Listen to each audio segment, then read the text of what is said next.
राधे श्याम जी। हरे कृष्ण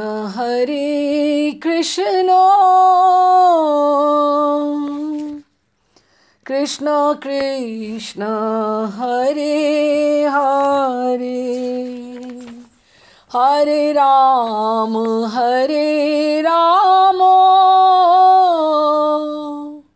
राम राम हरे हरे, हरे कृष्ण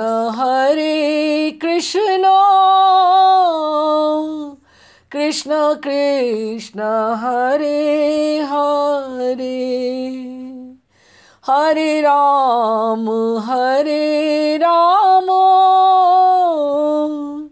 राम राम हरे हरे, हरे कृष्ण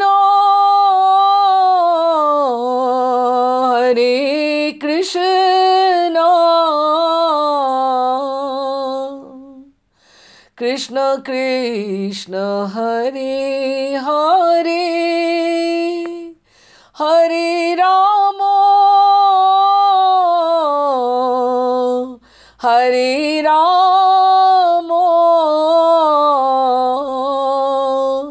राम राम हरे हरे,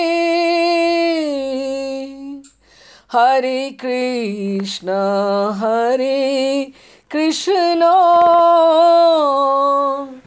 कृष्ण कृष्ण हरे हरे, हरे राम राम राम हरे हरे।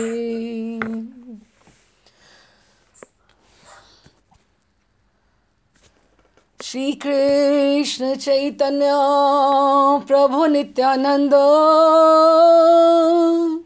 श्री अद्वैत गदाधर शिवासादि गौर भक्त वृंद, रूप सनातन भट्ट रघुनाथ, श्री जीव गोपाल भट्ट दास रघुनाथ, एही छय गोसाई कौरी चरण वंदन, यहाँ हिते विघ्नाशे अभीष्ट पुरन, अभीष्ट पुरन, अभीष्ट पुरन। राधे श्याम जी, आप सबका स्वागत है भक्तों के एक और सत्र में। चरित्र गान जो अब हम आज करने वाले हैं,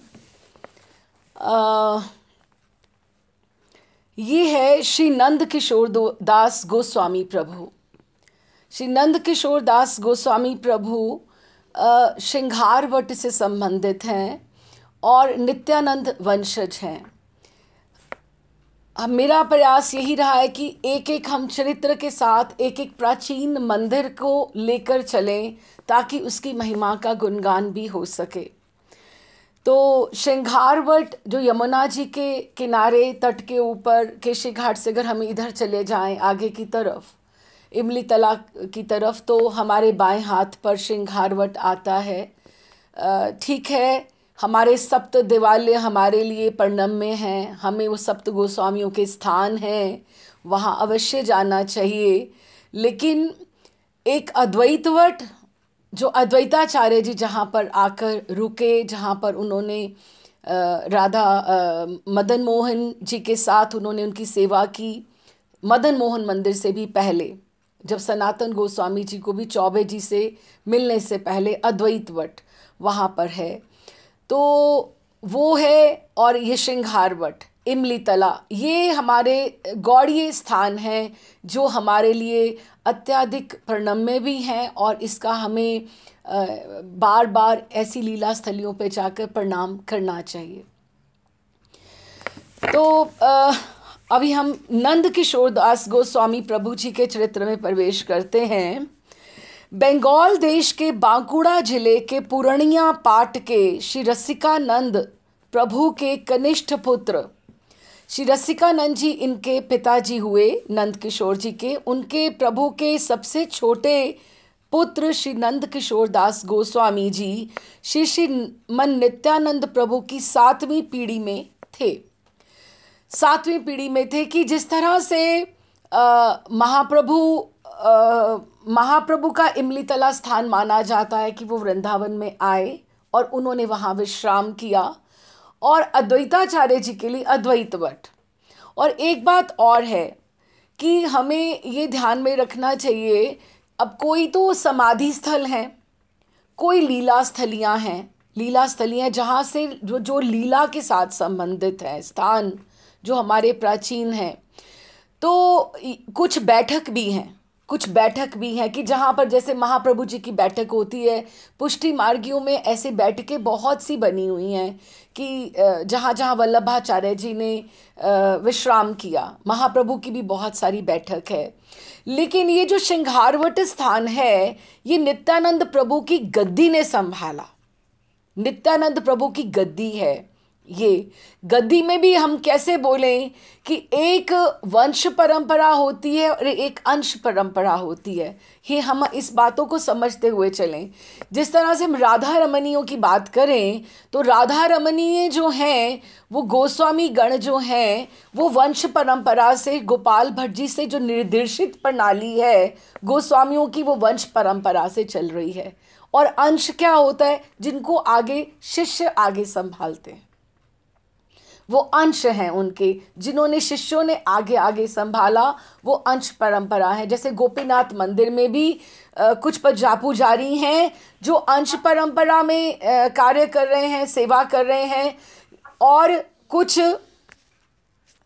अंश परंपरा में कार्य करते हैं और कुछ वंश परंपरा में कार्य करते हैं। लेकिन राधा रमणीय जो हैं, गोपाल भट्ट जी गोस्वामी जी ने ऐसा निर्दिष्ट किया हुआ है कि कोई भी शिष्य को अधिकार नहीं है श्री राधा रमन जी को स्पर्श करने का भी।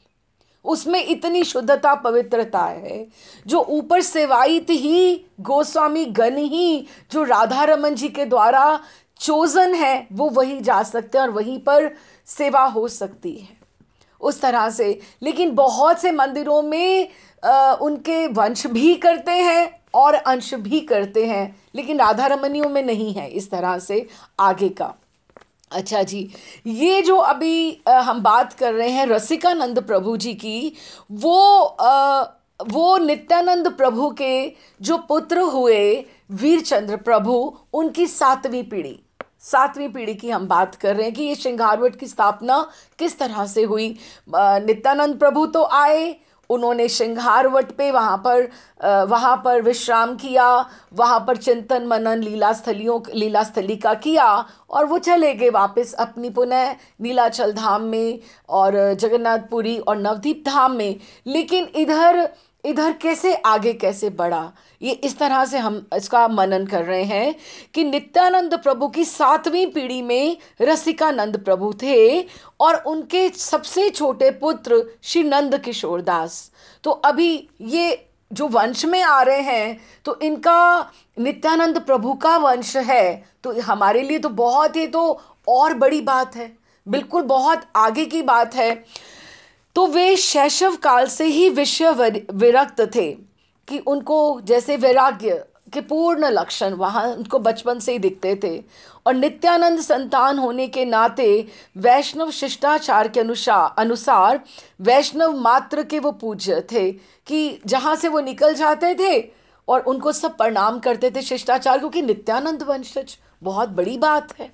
हाँ, तो पर ये उनके लिए तृणादपि सुनिचेन भाव के प्रतिकूल था कि वो स्वयं तो, अब वो ठीक है नित्यानंद वंशी हैं, लेकिन वो अपने आप को तो दैन्यता के अंतर्गत भक्ति मान रहे हैं ना, वो भक्ति मान रहे हैं। तो उनका भाव था तृणादपि सुनिचेन, जैसे महाप्रभु ने कहा है कि हमें अपने आप को तृण से भी छोटा समझना चाहिए। वैसे भी आप बंगाली भक्त किसी गौड़ीय वैष्णव को देखो जो झुकता ही जाए, जिसमें दैन्यता इतनी हो, वो बंगाली गौड़ी है। उसको कहा जाता है कि बंगाली गौड़ियों में बहुत दैन्यता होती है। क्यों? क्योंकि महाप्रभु का सिद्धांत ही यही रहा कि हमें तृणादपि सुनिचेन को उसका करना चाहिए। और इससे उन्हें ये हार्दिक कष्ट होता था जब उनको कोई प्रणाम करता था नंद किशोर दास गोस्वामी प्रभु को, तो उनको हार्दिक कष्ट होता था कि मुझे क्यों प्रणाम करते हैं, मैं तो नहीं हूँ, इतना बड़ा नहीं हूँ। अब ये उनकी दैन्यता थी कि उन्हें लगता था कि मैं बड़ा नहीं हूँ, लेकिन है तो नित्यानंद वंशी।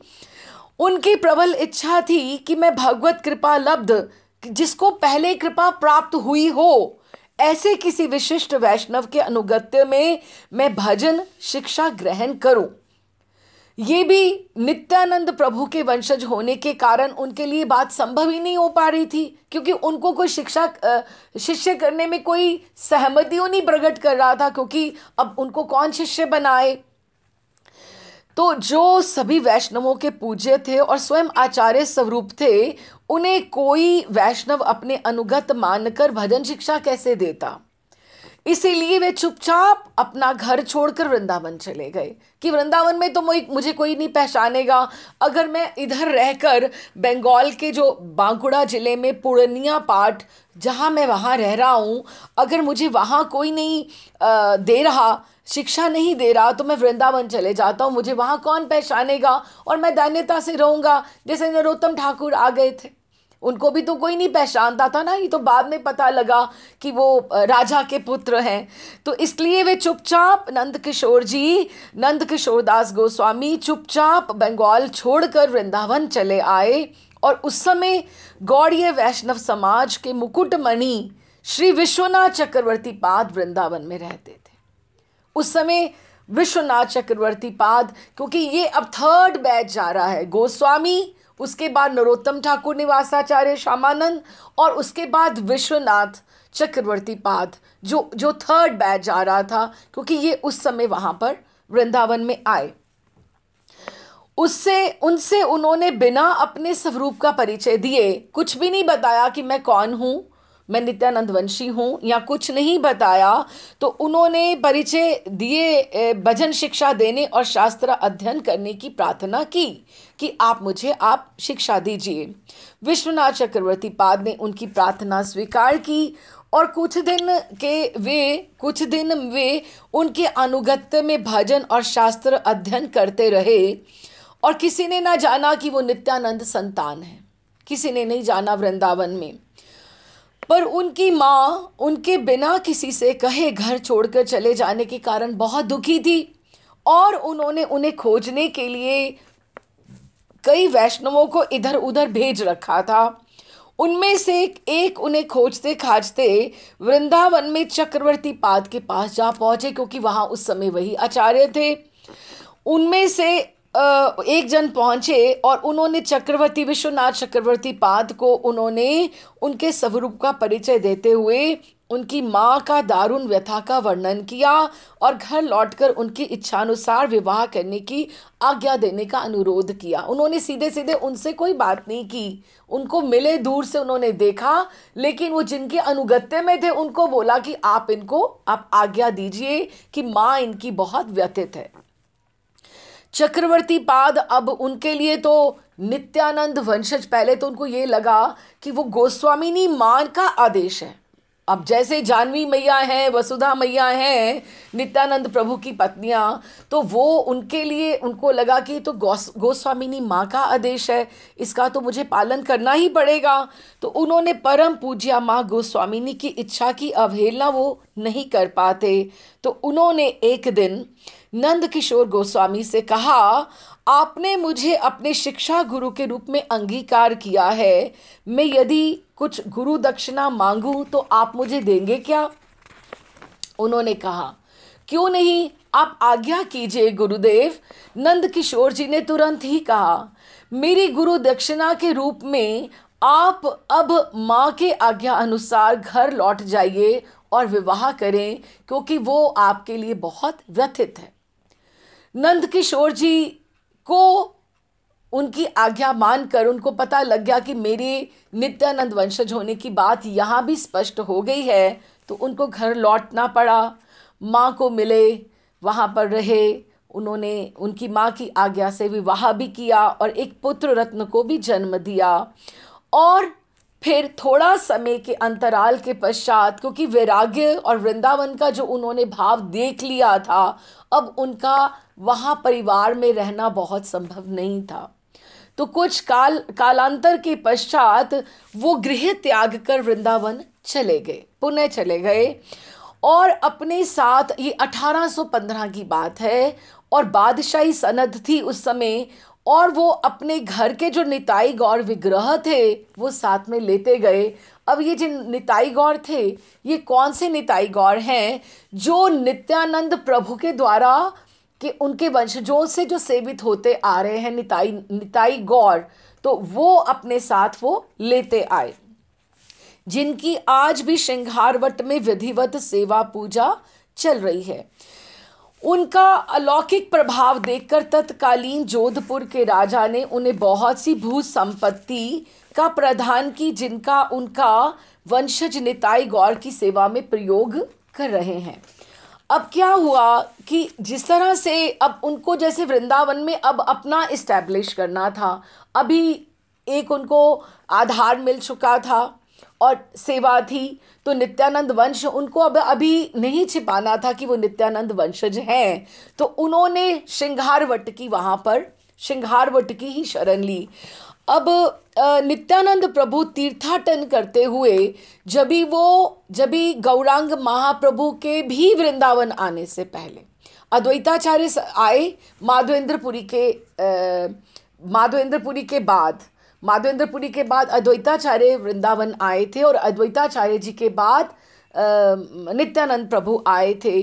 तो वो जब गिरिराज जी यमुना तट पर जब सब भ्रमण किए, तब राधा कुंड कृष्ण कुंड नहीं था, राधा कुंड श्याम कुंड तो महाप्रभु के आने के बाद प्रकट हुआ ना। तो ये सारी लीला स्थलियों के ऊपर करते करते इन्होंने भ्रमण किया और लीला चिंतन किया। तो बिल्कुल इमली तला से बिल्कुल पहले ये जो श्रृंगारवट स्थली है, यहाँ पर बैठकर, अब इसीलिए इसको नित्यानंद बैठक बोला जाता है, नित्यानंद गद्दी बोला जाता है, कि इस स्थान की महिमा, लीला स्थली तो है ही है, नाम से ही पता लग रहा है श्रृंगार, कि राधा रानी का श्रृंगार हुआ। आप उसको कहाँ तक हम नहीं समझ पाए, ना समझ पाए, नाम से ही वो उद्घोषित कर रहा है श्रृंगारवट की यहाँ पर लीला हुई है, श्रृंगार हुआ है राधा रानी का। तो वो 1558 में 1558 में वृंदावन पधारे थे। उन्होंने मधुर लीला मंडित इसी स्थल पर अनेक दिन निवास करके, तो जैसे महाप्रभु चैतन्य महाप्रभु रहे थे इमलीतला में, इस तरह से ये श्रृंगारवट में वहाँ पे वट के पेड़ के नीचे उन्होंने वास किया, अपनी पूर्व लीला ब्रिज लीला का स्मरण किया और करके प्रेम अश्रु से सिंचित किया। तभी से इसे श्री नित्यानंद प्रभु की गद्दी कहा जाता है। तो ये स्थान नित्यानंद प्रभु की गद्दी इस तरह से कहा जाता है। तो ये फिर अपने साथ वहाँ पर निताई गौर के जो सेवित विग्रह थे, क्योंकि ये स्वयं 7वीं पीढ़ी में हैं, तो ये वहाँ पे रहे। तो इनका भाव देखकर, ये स्थान का जो महिमा देखकर, जो वहाँ के राजा ने, जोधपुर के राजा ने बहुत सी भू संपत्ति प्रदान की, जिसका उनके वंशज निताई गौरांग सेवा में उपयोग कर रहे हैं। अभी आगे कैसे लीला बढ़ती है, इनका वृंदावन में किस तरह से सेवा भाव तो चल ही रहा था, सेवा चल ही रही थी, और हैं तो वो वंशज ही हैं, आगे हैं। लेकिन देखिए कृपा की धारा भी किधर से किधर मुड़कर बहती है। ठाकुर जी किस रूप में कैसे कृपा करते हैं।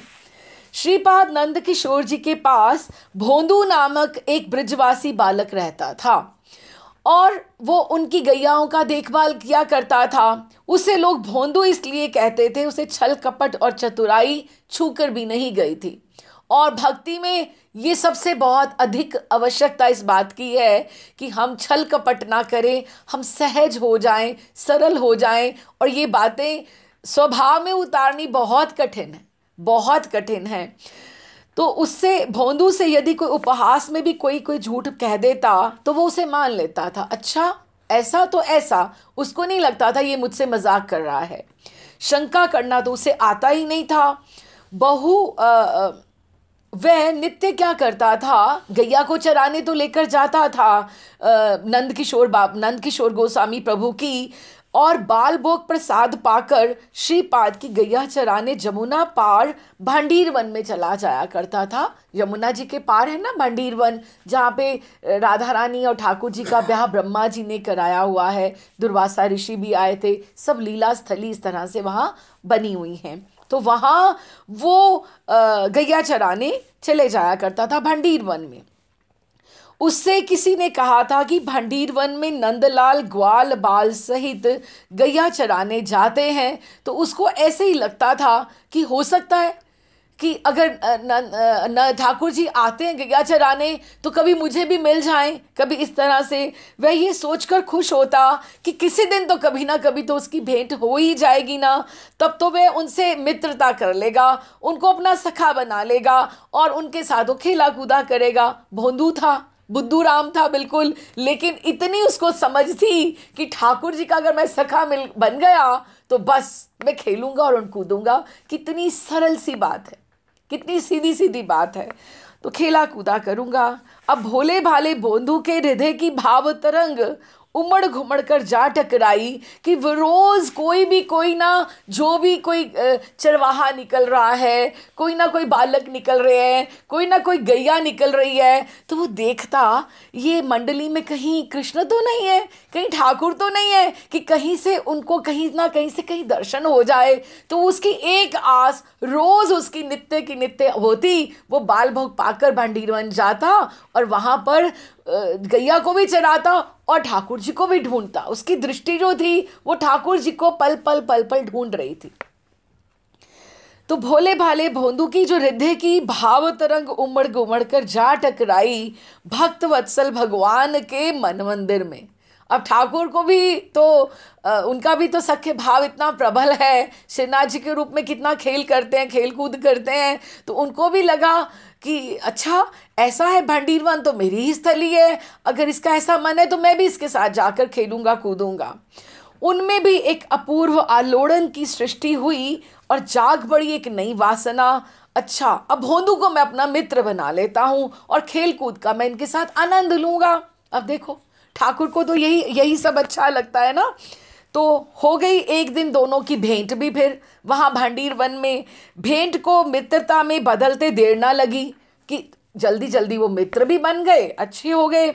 भोंदू नित्य कुछ खाने पीने की सामग्री अपने साथ ले जाता, अपने लिए तो लेकर जाता था, अब नित्य सामग्री धीरे धीरे थोड़ी बढ़ने लगी क्योंकि मित्रता हो गई है। तो मैं भी कृष्ण को मैं भी पवाऊँ, श्याम सुंदर को, कन्हैया को, देखो देखो मैं क्या लेकर आया हूँ और तुम भी क्या लेकर आए हो, तुम्हारी मैया ने भी क्या भेजा। अब उसको नहीं पता ठाकुर 5000 साल पहले हुए थे, कहाँ से आ गए हैं क्या ना। ये 1858 में तो नंद किशोर दास गोस्वामी पाद आए हैं, है ना। तो 1815 में, तो ये तब की बात है, तो 200-225 साल पुरानी बात है ये। तो वो रोज़ अपने साथ ले जाता नंदलाल और उनके साथी ग्वाल बाल भी होते, एक से बढ़िया एक सुंदर। खूब ये लोग गैया चराते, खूब खेलते कूदते और खाते पीते और नाचते कूदते, खूब जमघट इनका चलता। कई दिन तक श्रीपाद जो नंद किशोर गोस्वामी प्रभु थे, उन्होंने देखा भोंदू का सामान जो है धीरे धीरे बढ़ता जा रहा है। वो जो गैया चराने के लिए जाता है तो जो छाक की टोकरी है जो लेकर जाते हैं ना साथ में, टिफ़िन की तरह हम बोलें कि छाक टोकरी लगाकर ऐसे डलिया जो होती है वो धीरे धीरे बढ़ती जाती है। तो उन्होंने कहा सिर पर ढोकर ये लेकर जाता है तो ये कहाँ जाता है। तो एक दिन उन्होंने पूछ ही लिया उससे, भोंदू ये क्या ले जा रहा है और कहाँ लेके जा रहा है। श्रीपाद ये तो दाल भाटी के ताई है, दाल भाटी के ताई है ये सारा कुछ। दाल भाटी किसके लिए? नंदलाल और बिन के साथी ग्वालन बालन के लिए। हम सब मिल के रोज़ दाल बाटी बनावे हैं, ठाकुर जी को बहुत भावे। हाँ, अब उसने ये बात करी नंदलाल, तो श्रीपाद ने पूछा कौन से नंदलाल रे?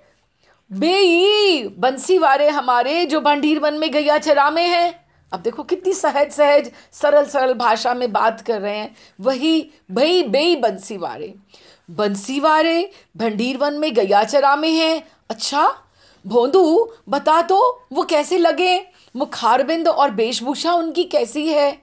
वे बड़े मलूक हैं गोस्वामी जी, सिर पे मोर मुकुट धारण करे हैं, कानन में झलमल झलमल कुंडल, गले में सुंदर बनमाला धारण करे हैं और पीले रंग को ओढ़ना ओढ़े हैं पीतांबर और पटुका।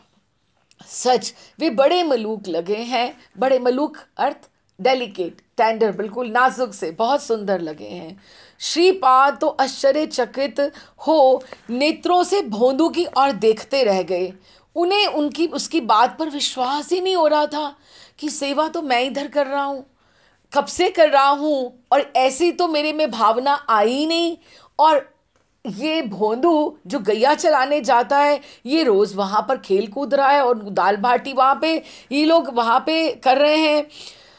तो बात का उसको विश्वास नहीं हो रहा था, पर वे विश्वास किए बिना रह भी नहीं सक रहे थे, क्योंकि उन्हें पता था कि भोंदू झूठ नहीं बोलता। अब कृपा की धारा है, किसके माध्यम से बहे। तो उन्होंने कहा, अच्छा भोंदू, एक दिन नंदलाल और उनके साथियों को तुम यहाँ भी ले आना, यहाँ आमंत्रित कहना कर लेना। उनको कहना गोस्वामी जी का यहाँ पर आमंत्रण है दाल बाटी का, हम बहुत सारी रुचिकर उनके लिए बनाएंगे और दाल बाटी का निमंत्रण है, वे आ जाएंगे ना भोंदू, क्योंकि अब उनके माध्यम से वो बात कर रहे थे। आमेंगे क्यों नहीं, बड़ा अधिकार से उन्होंने कहा, आमेंगे क्यों नहीं, क्योंकि उसको तो बहुत मित्रता हो गई थी उसकी।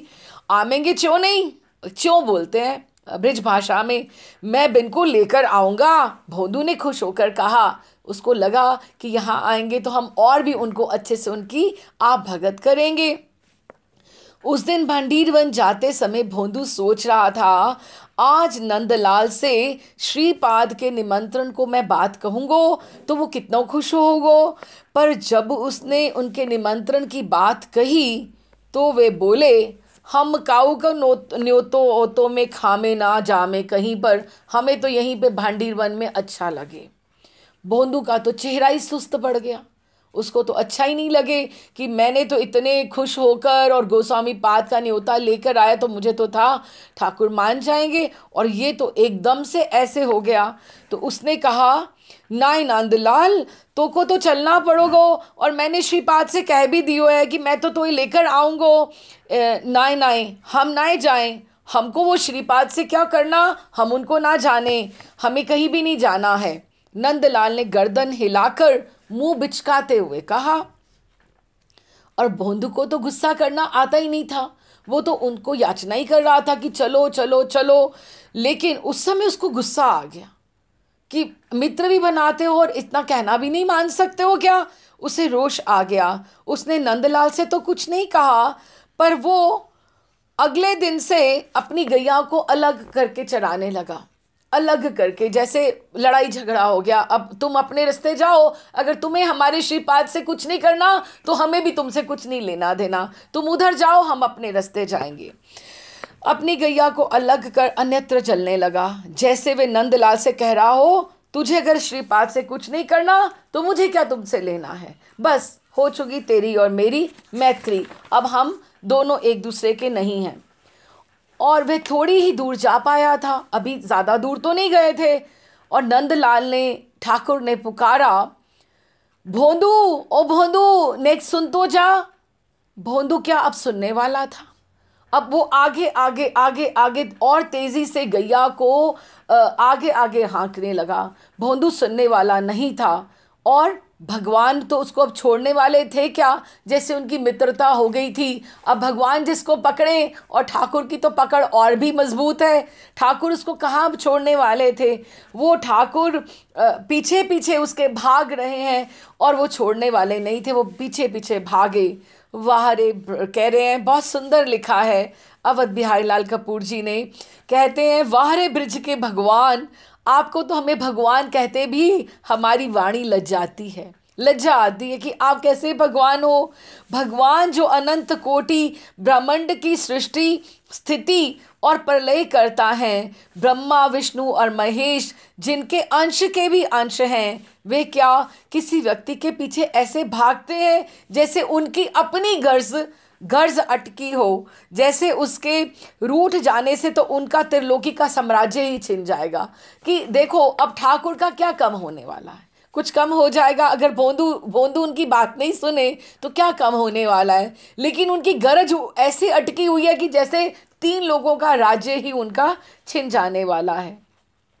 पर अब जिसके पीछे ठाकुर भागे तो वो अब भाग कर जाएगा कहाँ? नंदलाल जा खड़े हुए, आगे जाकर एकदम घूम के भोंदू का रास्ता रोक कर और उसके सामने बोले, मैं भागता जा रहा हूँ, भागता जा रहा हूँ, और तू है कि सुने भी नहीं मेरी, कैसा मित्र है तू। और उनका स्वर अब ऊंचा था, पर उसमें विनय का भी भाव था, विनय भी थी।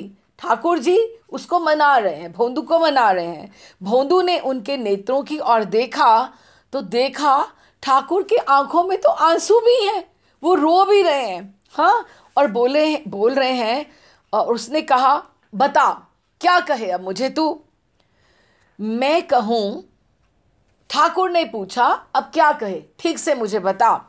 मैं कहूँ, मैं श्रीपाद का निमंत्रण अस्वीकार नाए करूं। अब देखो सीधी लाइन पे आए ना ठाकुर, जब भी मान की भाषा, गुस्से वाली भाषा और एक सरल हृदय से आई तो क्या कहते हैं, मैंने अस्वीकार थोड़े किया है। अस्वीकार कहाँ किया है? मैं तो कहूँ मैं श्रृंगारवट नहीं जाऊंगा, वहां नहीं जाऊंगा। तू तो भोरो है, जाने नाए श्रृंगारवट तो राधा रानी का ठौर है। वहां पे मैं अपने ग्वाल बालन सखाओं को, दाऊ भैया को कैसे लेकर जाऊंगा साथ में? और है तो नित्यानंद प्रभु की, दाऊ भैया की तो गद्दी है वहां पर, वहाँ वो तो गद्दी है तो सिद्ध स्थली, लेकिन है प्राचीनता का किस बात की है कि वो तो श्रृंगारवट का स्थान है। श्रृंगारवट राधा रानी को ठौर है। हुआ दादा कैसे, दाऊ दादा कैसे जाओगे, मेरे सखा कैसे जामेंगे? श्रीपाद को कोई गरज अटकी है मारे दर्शन की, तो उसको बोलो सिर पे दाल बाटी की सामग्री यहीं जुटा के ले आवे, जैसे तुम हम मिलके बनाते थे वो भी हम मिलके तुम्हारे साथ बनाए तो हम पा लेंगे। ऐसी कोई बात नहीं है, मैं उनका निमंत्रण अस्वीकार नहीं करूं, लेकिन मैं सबको लेकर वहां नहीं जाऊंगा, सबको भांडीर वन में ही आना होगा। वे अपने हाथ से दाल बाटी बनावेंगे तो हम जरूर पावेंगे। भोंदू प्रसन्न हो गया एकदम से, और उसने उसी प्रसन्न मुद्रा में आते ही श्रीपाद को नंद किशोर दास गोस्वामी पाद, जो 7वीं पीढ़ी नित्यानंद वंश के हैं, उन्हें आकर ये सारी बात, देखो सिद्ध वंशज हैं लेकिन कृपा की धारा कहाँ से उनको मिलती है। तो फिर श्रीपाद से जाकर सब कुछ निवेदन किया। श्रीपाद ने दूसरे दिन अपने, उनका प्रश्न ही नहीं था कि भोंदू ने तो कभी झूठ बोला ही नहीं, कभी वो सोच ही नहीं सकते थे कि वो ऐसे कह रहा होगा। उन्होंने पूर्णतः विश्वास करके प्रचुर सामग्री, बहुत सारी, पहले तो वो ऐसे छिपा छिपा कर या वैसे लेकर रोज जा रहा था दाल बाटी ताई, लेकिन अभी प्रचुर सामग्री अपने मस्तक पर डलिया वहन करके भंडीर वन गए भोंदू के साथ। वहाँ बलराम कृष्ण और ग्वाल बालों के साथ उनका क्रीड़ा विनोद देखकर कृतार्थ हुए। उन्हें ठाकुर ने दर्शन दिए और थोड़ी उनको सब भोग लगाया, सब ने मिल बांट कर पाया। वहाँ पर उन्होंने प्रसादी उनका उच्छिष्ट लिया, सब कुछ। और फिर थोड़ी देर में ठाकुर जी अपनी गैया के साथ अंतर्हित हो गए, वो अंतर्ध्यान हो गए। और इतना आनंद उनको समाई नहीं। और देखो भोंदू तो रोज़ दर्शन करता था, रोज़ खेलता था, रोज़ उनके साथ वो पाता था, छाक अपनी वो पाता था। और ये मूर्छित होकर गिर पड़े, तो जब वो ये मूर्छित हुए तो उन्हें आदेश हुआ, आप नंद किशोर दास गोस्वामी को ठाकुर जी ने दर्शन दिए और कहा, अधीर ना हो, घर जाओ और मेरी लीला स्थलियों का वर्णन करो कि मैंने तुम्हें शक्ति संचार करता हूँ और तुम मेरी लीला स्थलियों के बारे में लिखो। और इस आदेश का पालन कर श्रीपाद ने श्री वृंदावन लीला अमृत और श्री रसकलिका नामक 2 ग्रंथों का प्रणयन किया। उन्होंने आगे ये वाले ग्रंथ लिखे और उनकी कृपा के आश्रय में वहीं रहते हुए वहाँ उन्होंने सेवा भजन किया और सारा का सारा उन्होंने इस तरह से किया। उनकी जो आगे गद्दी थी बहुत सुंदर रीति से चलती रही। अभी अभी जो तत्कालिक रूप में हम देखते हैं तो उसका वैभव बहुत उतना नहीं है जितना हम सोचें, क्योंकि टूरिस्ट को पता ही नहीं सिंघारवट कहाँ है, कौन सी स्थली है। ये तो प्राचीन संत कोई बताए उन्हें, या ग्रंथों का अध्ययन हो, या आगे आगे ऐसे चीज़ें बढ़ें, तो ऐसे स्थानों का प्रचार अवश्य होना चाहिए। और इसकी महिमा के बारे में अगर हम बोलें तो उनके बाद नंदकिशोर दास गोस्वामी के बाद प्रेमानंद गोस्वामी भी उनके वंशज हुए। आप उनका मैं थोड़ा सा बताती हूँ आपको कि प्रेमानंद गोस्वामी जी उनके निताई गौर की आगे वो सेवा संपादन करते रहे। परम तेजस्वी किंतु अत्यंत विनम्र थे वे, किसी को चरण स्पर्श नहीं करने देते। उनके भजन से प्रभावित हो तत्कालीन यवन शासक ने, वो मुस्लिम था लेकिन उसने सिंघारवट की सेवा व्यवस्था के लिए बेगमपुर, आटस, जौनाई, जहांगीरपुर तथा सकराया, ये 5 गांव सिंघारवट के नाम किए थे कि इनकी जो वहाँ से जो भी कलेक्शन थोड़ी बहुत जो भी होगी ये सिंघारवट में इसका प्रयोग होना चाहिए, उस तरह से। तो ये जो प्रेमानंद गोस्वामी इनके बाद हुए, ये मैं पूरी की पूरी गद्दी की बात कर रही हूँ, क्योंकि जिस तरह से हमने राधा रमन चरण देवदास बाबा की बात करी तो हमें पूरा सांप्रदाय का पता लगा कि उनके बाद उनके 3 शिष्य हुए, नवदीप चंद्र मेन, ललिता मांझी और रामदास बाबा। रामदास बाबा जी के आगे गौरांग दास बाबा जी हुए, और गौरांग दास बाबा जी के चंद्रशेखर बाबा जी, और ये हुए अवध बिहारी लाल कपूर। और चंद्रशेखर बाबा के अब जो गौरदास जी हमें अभी हैं वर्तमान में, गौरदास जी बहुत सुंदर कथा करते हैं, तो ये उनकी पूरी गद्दी आई। अब हम नित्यानंद जी की गद्दी की बात करते हैं कि जो इनके वंशज जो हैं, कि हमें एक जानकारी होनी चाहिए, एक परिचय प्राप्त होना चाहिए कि कितने कितने बड़े संत हुए हैं इस परंपरा में। तो अभी जो सिंघारवट की सेवा व्यवस्था के लिए उन्होंने, यवनों ने वो गांव तो इनको दे दिए, और प्रेमानंद महाप्रभुपाद ऐसे सिद्ध शिष्य थे कि एक बार कहा जाता है, एक बार सिंघारवट पे कुंभ के समय में, अब कुंभ के समय में तो आप देखिए कितनी जगह से सबके सब संत महात्मा इकट्ठे होते हैं। तो सिंघारवट में असंख्य साधु वैष्णवों की झड़ा पंगत थी, कि बहुत अधिक पंगत लगी हुई थी। मालपुए और साग परोसा जा रहा था। सुबह से संध्या हो गई, सुबह से संध्या होगी, भंडार में घी नहीं रहा। इतने कुंभ में तो आप कोई गिनती नहीं होती ना, कुंभ में तो अनेकों साधु महंत बाहर से आते हैं। तो मालपुए और साग परोसा जा रहा था और घी नहीं रहा। तो उन्होंने प्रेमानंद जो गोस्वामी जी जो थे, इनके जो वंशज आगे हुए, इनके नंदकिशोर दास गोस्वामी जी के, तो उन्होंने उनको बोला कि कैसे किया जाए प्रभुपाद, किस तरह से किए जाए। तो उन्होंने कहा दूर जाने की, बाकी तो सामान हमारे पास सब है, घी ही नहीं है ना, कोई बात नहीं, आप ऐसा करो, सामने ही तो यमुना जी बहती हैं हमारे, देखो कमांड और मानने वाले, कमांड और मानने वाले, और किस तरह से आप यमुना जी से दूर जाने की आवश्यकता नहीं है, यमुना जी से जल टीन भर भर कर कढ़ाई में डालो और पुए निकालो। अब जैसे उन्होंने आज्ञा दी और आप बोलो उन्होंने माना भी। उनको पता है ना जो गोस्वामी गद्दी पर है उनकी क्या क्षमता है, और उसी समय सब संतुष्ट होकर उन्होंने वो गए और 3, 4, 5 कनस्तर उन्होंने, टीन जो थे वो यमुना जी से कनस्तर भर के लेकर आए और उसको कढ़ाई में उड़ेलते गए और मालपुए बनते गए, और जो सारा का सारा काम था पूरा का पूरा होते गए।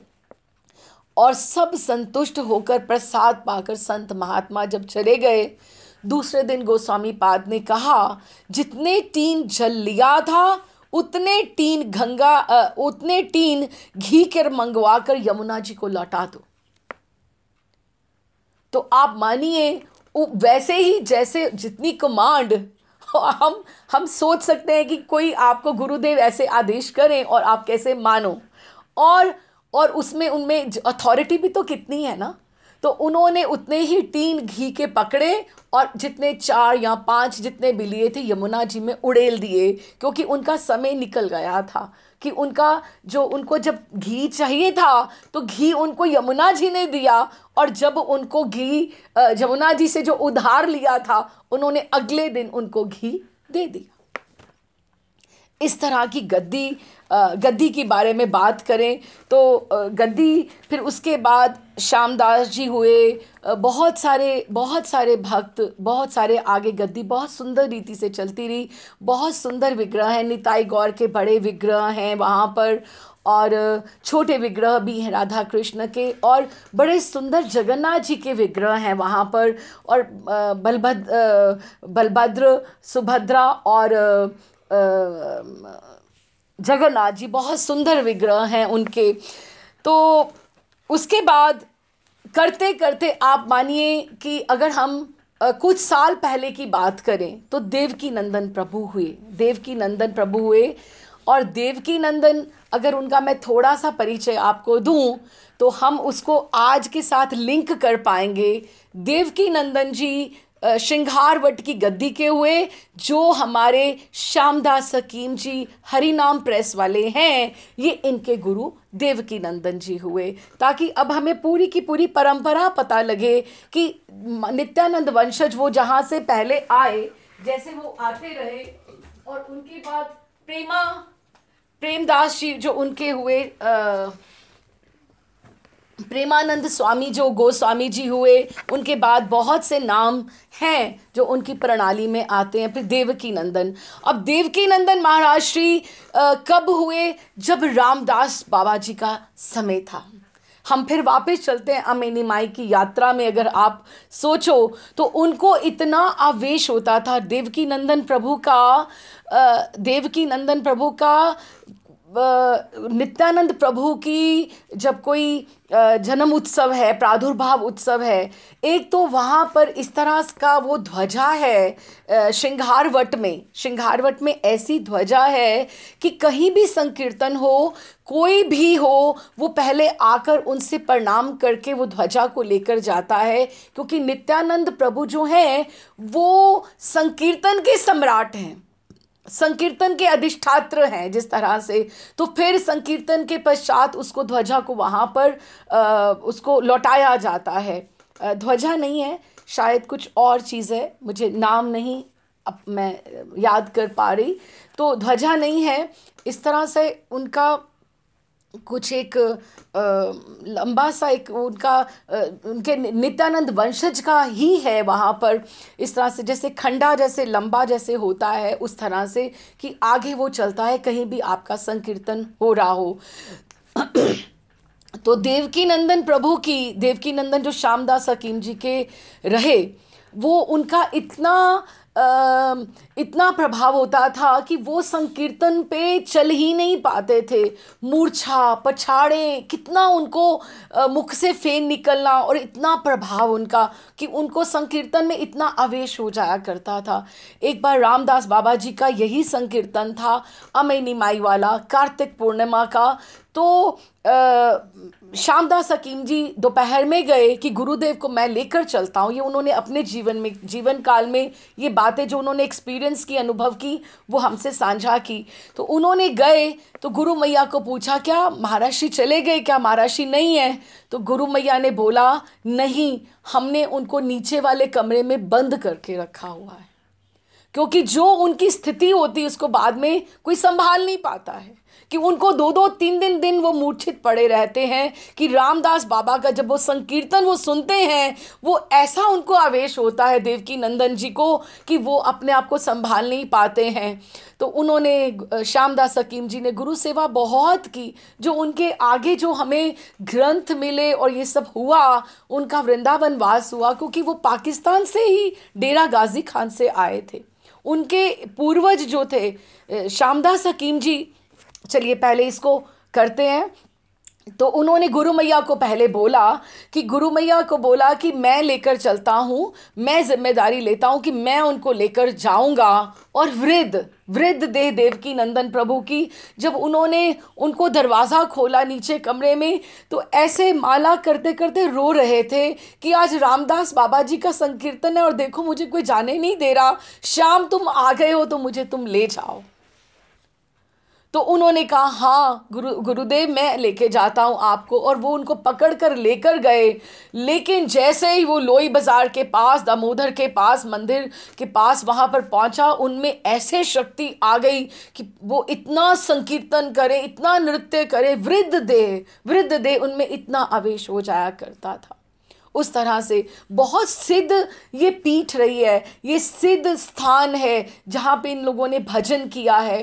फिर उसके बाद ये जो इनके श्यामदास जी ने तो इनसे दीक्षा ली, लेकिन श्यामदास जी के जो पिताजी थे रघुनाथ दास जी, इनका डेरा गाजी खान से, और इनके एक और जो हमने नाम भी सुना होगा, वो भी ये जो नाम प्रचार हुआ है, देखिए हम अपने महाराष्ट्र के बारे में भी सुने तो महाराष्ट्र हमारे लाहौर में पढ़े हैं।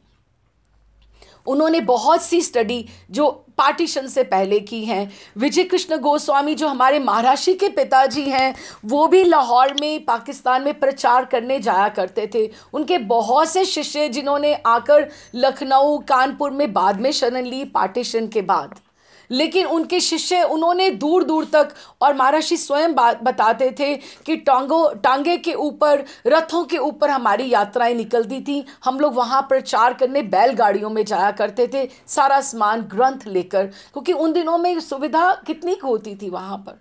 उन्होंने बैलगाड़ियों पे जाया करते थे। और डेरा गाजी खान में पुष्टि मार्गीय गोपीनाथ जी का भी मंदिर हुआ करता था। और वहाँ के आपने बहुत नाम सुना होगा ललित लड़ैती जी वो श्यामदास हकीम जी के पूर्वज रहे, जिनकी कृपा उनको मिली रघुनाथ दास गोस्वामी पाद को। ये जो श्यामदास हकीम जी के पिताजी थे, बहुत सुंदर एक एक चरित्र जो है अपने आप में। जो श्यामदास हकीम जी के जो पिताजी हैं रघुनाथ दास जी, उनका इतना बड़ा चरित्र है कि हम वर्णन करते करते ना थके। जैसे उन्होंने ठाकुर जी के साक्षात दर्शन किए। श्यामदास हकीम जी जिनके हम ये ग्रंथ पढ़ते हैं, जिन्होंने हिंदी भाषियों के ऊपर बहुत उपकार किया है, ये उनकी ही, ये नित्यानंद वंशी उनकी ही ये पीठ स्थल है जिसको हमें प्रणाम करना चाहिए। उनके ऊपर गुरुदेव की इतनी कृपा रही कि उन्होंने अपने गुरुदेव की कृपा से ही इतना सब ग्रंथों का, और आगे अब उनके 2 सुपुत्र भागवत कृष्ण और श्री गिरिराज जी, दासाभास जी, वो उनको आगे चला रहे हैं। जिस तरह से कि ये एक परिवार, एक जो वंशज आ रहा है, पीछे से आ रहा है। अब श्रृंगार वट की अगर हम बात करें तो बहुत सुंदर कि ये जो दिव्य स्थान है, इसमें एक देखिए, अभी हम बोले, किसी ने मुझे पूछा कि मुझे रज बोला था किसी ने कि वृंदावन जाओगे तो रज लेकर आना, तो मैं रज कहाँ से लूँ, क्योंकि सब तो कंक्रीट हो गया ना, सब मंदिर, रज कहाँ, निधिवन मिलेगा, ये मिलेगा। लेकिन श्रृंगारवट में इन्होंने वो स्थान इतना सहेज कर रखा हुआ है जहाँ पर उन्होंने रज बिछा कर रखी हुई है, कि वो प्राचीन रज है। कितनी अच्छी बात है कि हम जाएं और उस रज का हम सेवन करें, उसे मस्तक के ऊपर धारण करें। अच्छा, तो इस दिव्य स्थान पर स्वतः ब्रज प्रेम प्रदायक साधना का ये मुख्य स्थल जानकर यहाँ पर एक बार काशी के राजा रानी इसी श्रृंगारवट के विशाल प्रांगण में मौलसरी के वृक्षों के रूप में अपनी साधना के साथ श्री श्री निताई गौर की पुष्प सेवा अनेक काल तक करते रहे।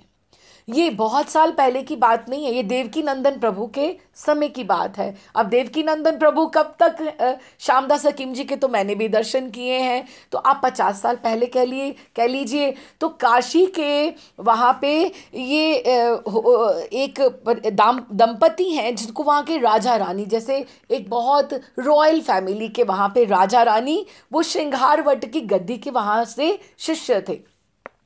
तो पहले तो उन्होंने वहाँ से भजन किया, फिर उनका इस गद्दी के ऊपर इतना विश्वास था कि उन्होंने वहाँ पर मौलसरी के पौधों के रूप में, पेड़ों के रूप में उन्होंने वहाँ पर सेवा करते रहे ठाकुर जी की। अब आप सोचोगे कैसे पता लगा कि ये राजा और रानी ही हैं, ये दंपति हैं जो युगल रूप में ठाकुर जी की सेवा कर रहे हैं। अब आप समझिए इसको कि मौलसरी के वृक्षों के रूप में अपनी साधना के साथ श्री श्री निताई गौर की पुष्प सेवा अनेक काल तक करते रहे। जो माधा मौलसरी वृक्ष जो था वो 12 महीने सेवा के लिए फल प्रदान करता रहा, और संन्यास वेशधारी साक्षात ब्राह्मणी के रूप में निशांत काल में, जब भी रात्रि विश्राम होने वाली होती थी, मंगला समय में वहाँ पर देवकी नंदन प्रभु को, देवकी नंदन गोस्वामी जी को कितनी बार उनके दर्शन हुए। वो वहाँ पर बैठे उस वट वृक्ष के नीचे वहाँ पे भजन कर रहे होते थे। निशा जब रात्रि का विश्राम होने वाला है और सुबह मंगला समय, तो वो ब्राह्मणी के रूप में निशांत काल में श्रृंगारवट निवासी श्रीमन नित्यानंद वंशजों ने अनेक बार उन्हें बैठे हुए देखा, अनेक बार वो बैठे होते थे और उन्हें भजन स्मरण करते देखा। परम पूज्य चरण श्रीपाद गोस्वामी श्री देवकी नंदन ये महाराज ये बात कहा करते थे, श्यामदास हकीम जी के जो गुरुदेव थे, उन्होंने स्वयं उस दंपति को कई बार उनके दर्शन किए कि वो सुबह सुबह बैठ के भजन करते हैं, 4-5 बजे के करीब, पर उठकर वो पेड़ों के बीच में चले जाते हैं, पेड़ों के बीच में चले जाते हैं। उन्होंने स्वयं उस दंपति को कई बार देखा। किसी गोस्वामी स्वरूप को प्रांगण में, जैसे कोई गोस्वामी गद्दी का कोई आता था, उन्हें देखकर वे उठकर खड़े हो जाते, प्रणाम करते और वृक्ष के रूप में वहाँ पे भीतर वृक्ष के बीच में चले जाते। लगभग 10 वर्ष पूर्व ही माधा जो वृक्ष है वो माधा वृक्ष, और फिर 1 वर्ष के बाद वो जो नर वृक्ष था बिना किसी अंधेरी तूफान के अचानक टूट पड़े, और अति ऊंचे विशाल वृक्ष थे, किंतु टूटने पर मंदिर के किसी भी भाग को क्षति नहीं हुई। नर वृक्ष मौलसरी का 4-5 फुट ऊंचा स्तंभ अभी भी विद्यमान है, जिसके हम दर्शन कर सकते हैं। वो 4-5 फुट अभी भी है, जो फिर से उसमें से पत्ते कोपले निकलनी शुरू हो चुकी हैं, कि उसमें से वापस वो निकल रही हैं। ये कहना अतिशयोक्ति ना होगी कि श्रीमन नित्यानंद प्रभु की गद्दी होने के कारण श्रृंगारवट मंदिर सब गौड़ीय वैष्णव सांप्रदाय के देवालयों के समान पूजा जाना चाहिए। लेकिन इस समय उद्धार तो हम सोचे हो रहा है, लेकिन आप सच मानिए, आप जो उसकी प्रवेश द्वार है वहाँ पर बहुत सुधार की आवश्यकता है।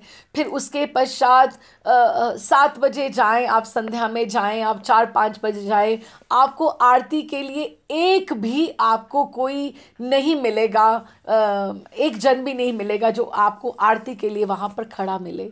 तो फिर कैसे सर्दियों में, गर्मियों में कैसा गोस्वामी गणों को वहाँ पर लगता है कि कहीं तो मैं किसी की निंदा स्तुति नहीं करी, कहाँ तो 8, सवा 8, 8:30 बजे प्रेम मंदिर में सीटियाँ बजा कर वो जो गार्ड्स होते हैं लोगों को बाहर निकालते हैं कि आप बाहर चलिए, कि अब मंदिर बंद होने का समय हो गया है। लेकिन हमारे जो प्राचीन जो स्थान हैं, ये जो धरोहर है, इनके लिए वहाँ पर आरती करने के लिए कोई एक जन भी आपको नहीं दिखाई देता। इतना अंधेरा वहाँ पर, और किस तरह से बहुत थोड़े थोड़े सुधार हो भी रहे हैं, ऐसी बात नहीं है, लेकिन फिर भी हमें ऐसे अपने प्राचीन स्थानों पर जाकर हमें उसको प्रकाश में लेकर आना चाहिए। जो हमसे सेवा सहयोग हमसे बन पाए हमें ज़रूर करना चाहिए। ये हमारे धरोहर है, आने वाला समय, आने वाली जनरेशन को कौन बताएगा कि श्रृंगारवट ऐसे स्थान था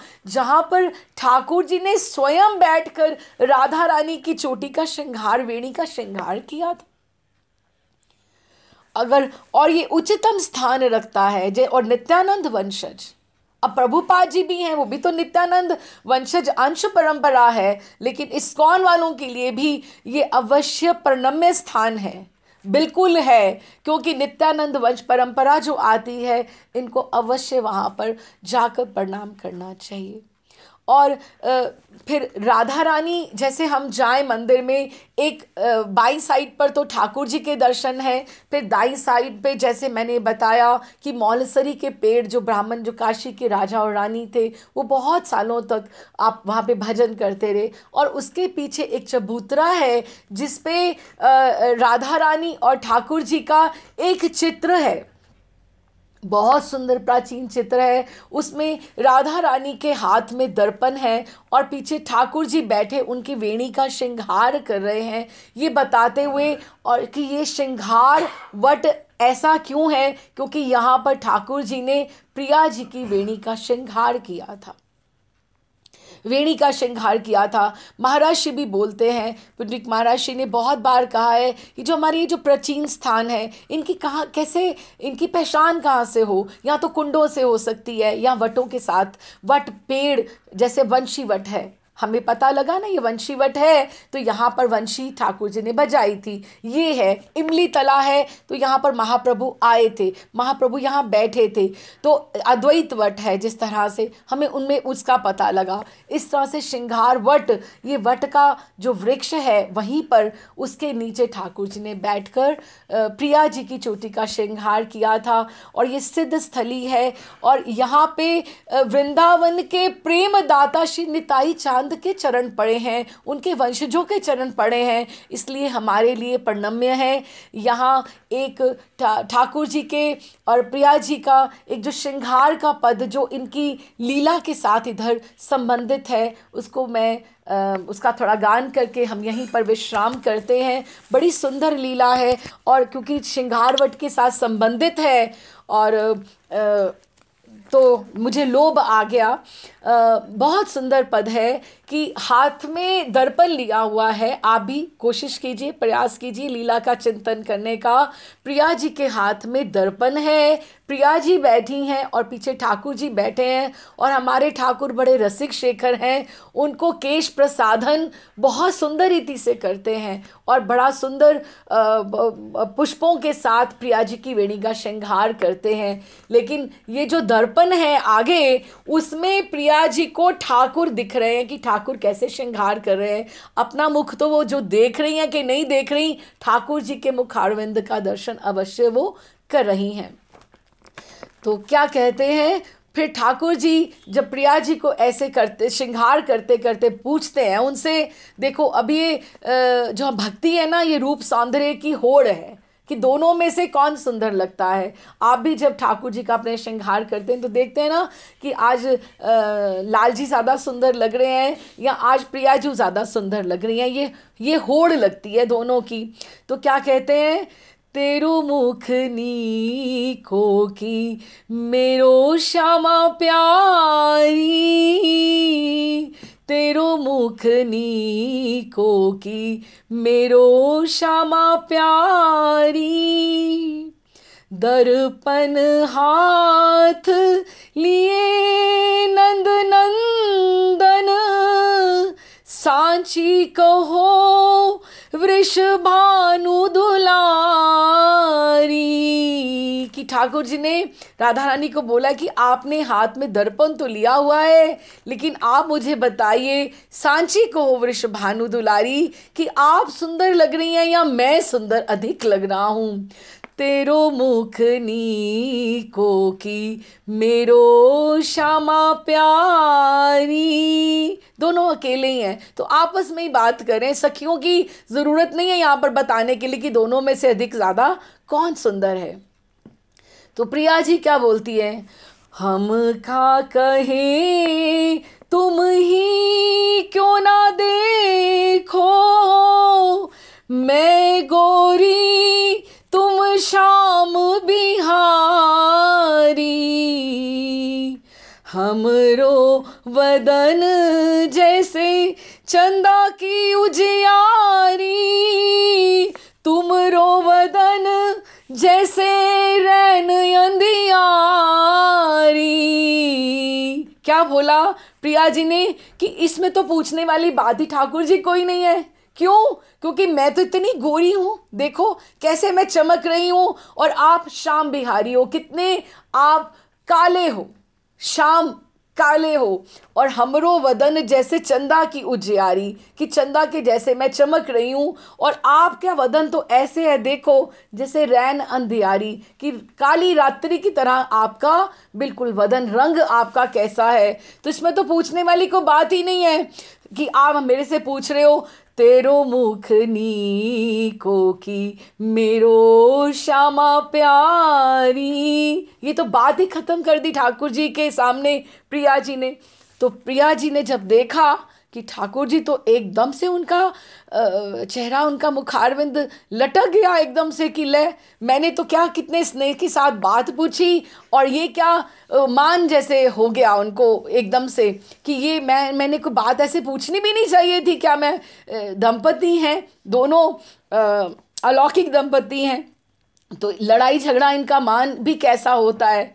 तो फिर उन्होंने क्या बोलती हैं प्रिया जी ने, जब भांप लिया तो उनका मान, ठाकुर जी रूठ गए, बिल्कुल रूठ गए।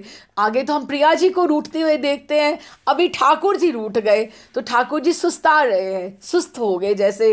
तो उनको प्रिया जी मनाती हुई क्या बोलती हैं, तेरे नयनन में मोटो मोटो कजरा, हमरे नयन में तुम बनवारी। अब ठाकुर जी भी तो कजरा लगाते हैं ना, मोटे मोटे नयन तो ठाकुर जी के भी हैं, कि आपके नयनन में तो देखो कजरा ही है ना, लेकिन मेरे नयनन में तो आप बनवारी, आप बैठ गए हैं, आप विराजे हैं। तुम तो नख पर गिरिवर धार्यो, हम उरधारी रहे गिरधारी। कि आपकी महिमा तो तब बढ़ गई जब आपने गिरिवर को नख पे उठाया, लेकिन आप हमारे हृदय की बात तो करो। हमने तो आपको गिरिवर धारी को, आपके गोवर्धन को और आपको, दोनों को अपने हृदय में विराजित किया है। तो अब ये बात हुई ना कि मेरो मुख नीको की तेरो श्यामा प्यारी। अच्छा, अब कई भक्तजन कहते हैं ये सूर श्याम, ये सूरदास जी का पद है। कई लोग कहते हैं ये चंद्र सखी का। मैं दोनों का पढ़ जाती हूँ, एक एक जो भी है। तो तुमरे सर पर मुकुट विराजे, कि ठाकुर जी आपके सिर पर तो देखो मुकुट विराजता है ना, तुमरे सिर पर मुकुट विराजे, हमरे सिर पर तुम गिरधारी। कि हमारे सिर पर तो आप गिरधारी, आप विराजमान हो। तो ठाकुर जी एकदम प्रसन्न हो गए, एकदम से उनको अच्छा लगा कि जहाँ कहाँ तो मुझे रैन अंधियारी बोला, और यहाँ प्रिया जी के सिर पर, उनके हृदय में मेरा ही वास है, कि प्रिया जी मुझे कितना सम्मान मान देती हैं। चंद्र सखी भज बाल कृष्ण छवि, दो और प्रीति बड़ी अति भारी, तेरो मुख नीको की मेरो श्यामा प्यारी। सूर श्याम या छवि की शोभा, इन नयनन सो टरत ना टारी, तेरो मुख नीको की मेरो श्यामा प्यारी। तेरो मुखनी को की मेरो श्यामा प्यारी।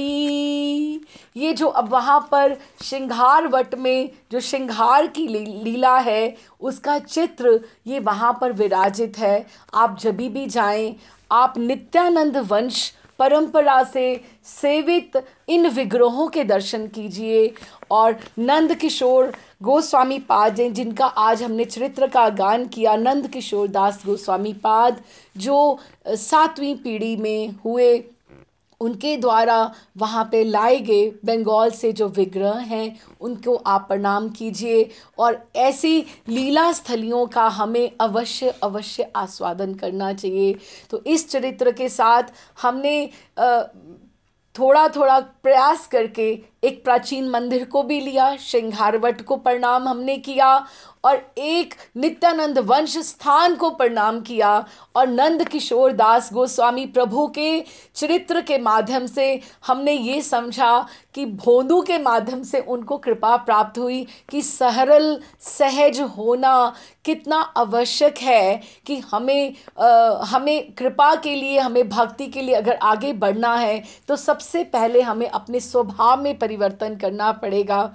और इस तरह से हम नित्यानंद प्रभु की गद्दी को प्रणाम करते हुए यहीं विश्राम करते हैं। बोल श्री नंद किशोर दास गोस्वामी प्रभु की जय, और श्रृंगारवट की जय, नित्यानंद प्रभु की जय, नित्यानंद प्रभु की बैठक गद्दी की जय। बोल श्री श्री वृंदावन धाम की जय जय जय।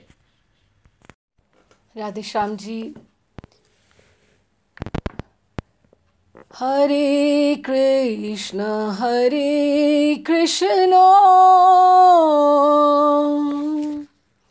कृष्ण कृष्ण हरे हरे, हरे राम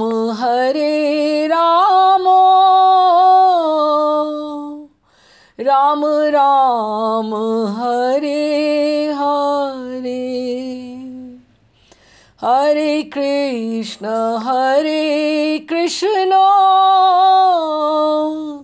कृष्ण कृष्ण हरे हरे, हरे राम